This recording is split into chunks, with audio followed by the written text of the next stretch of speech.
What's going on, everybody? Showing up the King here. I'm here to bring you guys a fantastic movie review. I know I don't get to do these often, but every now and again, you get a movie that comes out that just really suits you. And eventually, I will start doing full movie reviews for most movies that come out that suits my interest. But for right now, I'm still just sticking with my manga, anime, cartoon reviews. And as you can see in the title, here it is, people. I don't know how well you can see it, but this is the Blu-ray edition. Actually, this is the Blu-ray DVD edition of Batman: The Dark Knight Returns Part 1. And just to give you a little backstory, there's a division of DC Comics that every 3 to 4 months they come out with an animated series. If you go through my videos, you can actually check out my review for the last release, which was actually Superman versus the Elite. Another fantastic DVD release from these guys. This just the quality and the maturity that they put into these movies is just astounding. And I really give my hands off to these guys, the animators, because it's to me generally, if we could get this kind of material on television, it would change the world. I guarantee you, because these are the most faithfully adapted stories to the comics that you can get.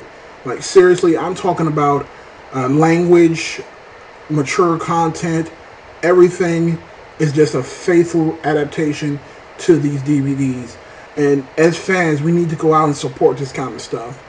I mean, I just literally just got finished watching this. This has been a long week for me, people. I have a few updates I need to give you guys before I get into the review of this. Just kind of wanted to go over this with you really quickly. But let's get into some quick updates before I jump into this review. Okay. There's going to be a lot of content coming out for me between today and tomorrow, so definitely look out for that. For my Young Justice fans, do not forget that today at I believe 10:30 a.m. on Cartoon Network, Young Justice will be back for all new episodes. Look out for my review for the newest episode. Will be up shortly thereafter the premiere of the newest episode. I will be also bringing some new content and new videos that will be coming out as well, referring to manga, anime, and some discussions on a Superman versus Goku battle that is getting ready to happen in not animated form, but there's a great site on YouTube. It's done by these Screw Attack, and it's called Death Battle, and they're going to actually do a faithful Goku versus Superman battle. I will be definitely doing a video on that as well. Just look out for that as well. Alright, but without further ado, let's jump into the review for Batman: The Dark Knight Rises. Alright, let me give you guys a little background on this. First, this story was first introduced. It was a story done by Frank Miller. If you guys don't know who Frank Miller is, then you're crazy. But if you don't, you might also be young. Frank Miller is the guy who created Sin City. And if you guys don't know what Sin City is, then I really can't help you. But Sin City is a great story. And, this comic that this was adapted from is a faithful representation of the kind of stuff that Frank Miller does. His stories are very gritty. They're very and even you can tell in his animation style, he doesn't really do like the smooth characters that you would see in like a normal Batman the Animated Series or your typical Batman story. His stuff is really dark and it's really just like crudely drawn, but it still looks fantastic. Now, this story actually takes place about 10 years after Batman has retired. And don't get this confused with the Dark Knight Rises storyline when Batman also retires. Completely different, because when this Batman retires, he's old. Like, he's clearly in his 60s. He has gray hair, still in great shape. I mean, he's Bruce Wayne, but he is old. He's not the middle-aged Batman that you see from the movies after being retired for a while. This guy is big, he's burly, and he is old. After being retired for so many years, Commissioner Gordon is also about a month away from retiring as well. And, crime is still on a rise in Gotham City. Things are still getting worse. And, but again, Batman has resolves himself to step away from the primary action that's going on in Gotham City. Now, at the same time, there is a situation that's happening with Two-Face, who has also been getting rehabilitated over the years and has been funded and paid for by Bruce Wayne.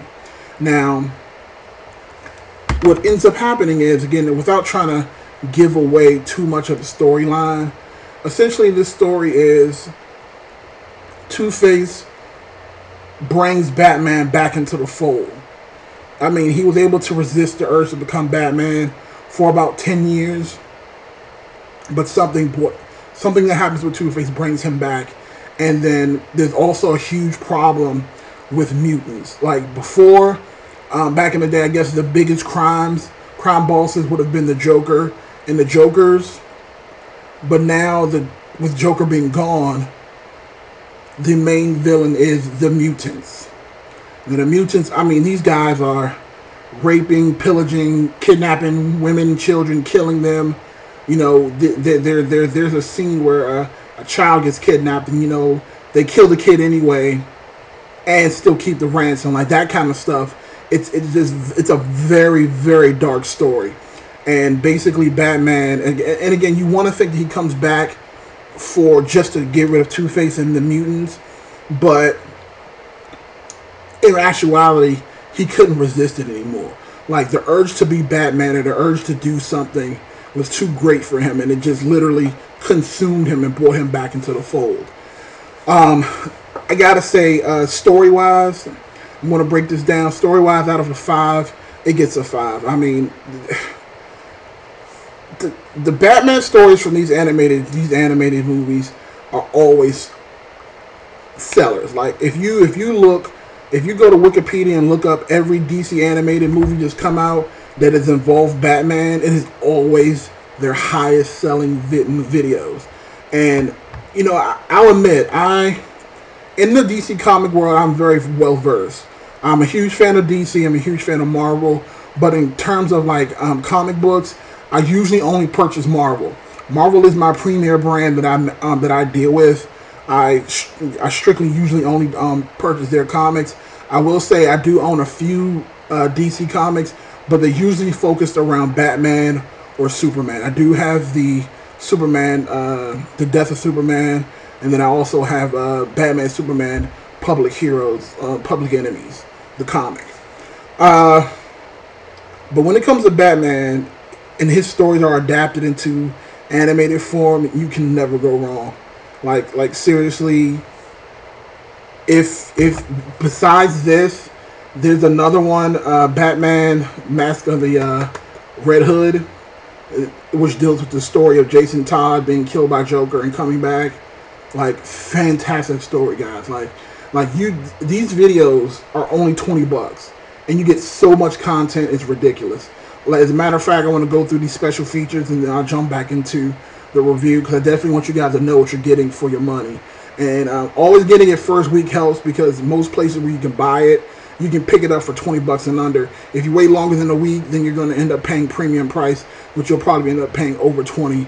Again, even at over $20, it's still worth it. But this DVD version comes with 3 ways to watch it.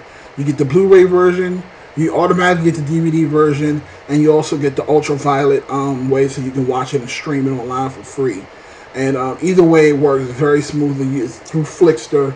You just go to the website, you put in a code, and then you can access it through your cell phone, your iPad, tablet, whatever, and you can just stream it for free.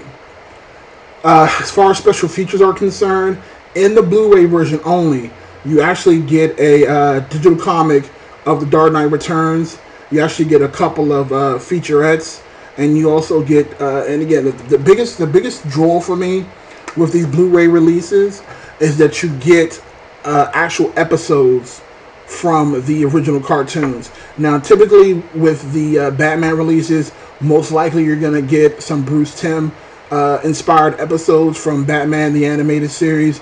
If it's a Superman show, they usually do, you know, Superman the Animated Series episodes, or a combination of the two. And this one we get, let's see,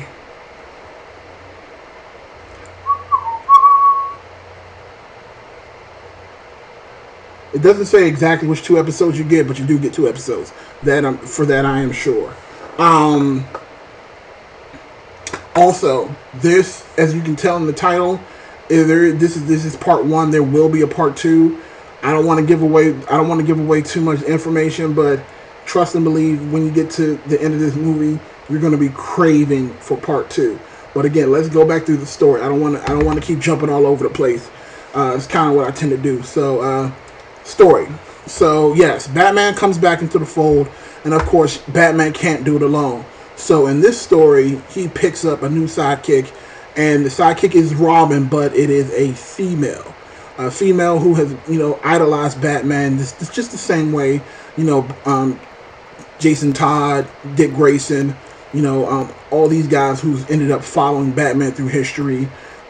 There's always got to be a Robin. When there's a Batman, there has to be a Robin, and this Robin tags along and definitely helps out in this story. Now, one thing I do want to let you guys know about, because again, I want to give you some of the story synopsis without spoiling too much.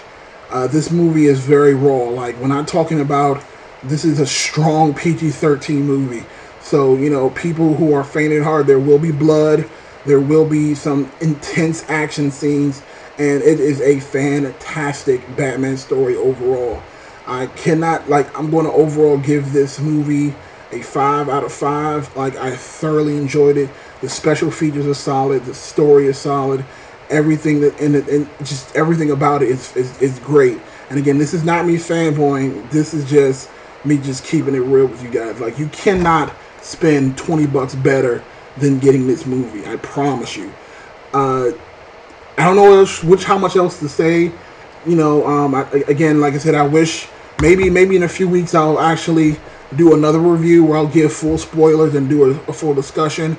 But again, with this kind of story, the more I talk about it, the more it will potentially ruin some plot points for you, and I don't want to do that. Just, take it from Shonuff. I know what I'm talking about. You definitely need to pick this up. If you don't, you're screwed up. But again, don't forget, for my Young Justice fans, Young Justice is returning today. Look out for it. Look out for the review. I'm going to bring it to you. This is Shonuff the King, the one and only. You guys have a fantastic day.